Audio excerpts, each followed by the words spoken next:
நேயர்களே, இது உங்க சொல்வதெல்லாம் உருட்டு. இன்னைக்கு என்ன பார்க்க போறோம்னா, நல்லா இருக்க குடும்பத்தை எப்படி நாசமாக்குறது, நாசமான குடும்பத்தை எப்படி மோசமாக்குறதுன்னு தான் பார்க்க போறோம். சொல்லுமா விமலா, உனக்கு என்ன பிரச்சனை? இந்த ஆளு என்ன இல்லாம இன்னொருத்தி கூட இருக்கா மேடம். சிரிக்கிற நீ, அந்த பொண்ணை எப்படி உனக்கு ஏமாத்த மனசு வந்துச்சு? அந்த பொண்ணோட முகத்தை பாரு. என்ன ஒரு கொடூரம். நல்ல மனித குரங்குக்கு மனித வேஷம் போட்ட மாதிரி இருந்தாலும் அவளுக்குன்னு ஒரு மனசு இருக்கா இல்லையா? அவளை எப்படி உனக்கு ஏமாத்த மனசு வந்துச்சு?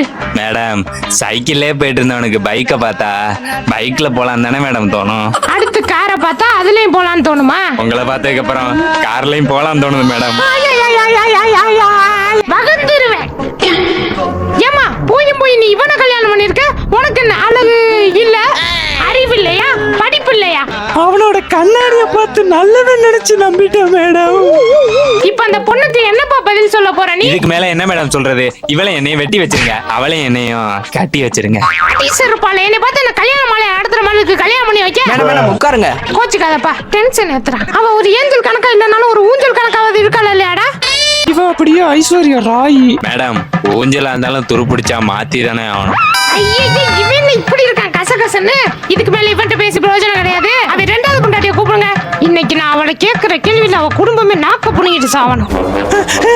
இவதான் மேடம். அவளை அவதான் மேடம் என் வருங்காலம். இவளா? நீங்க என்ன அப்படி பாக்குறீங்க? உங்களுக்கு முன்னாடியே தெரியுமா? குடி முழுகி போச்சு. அவதான் பேபிமா வாமா போயிடலாம்.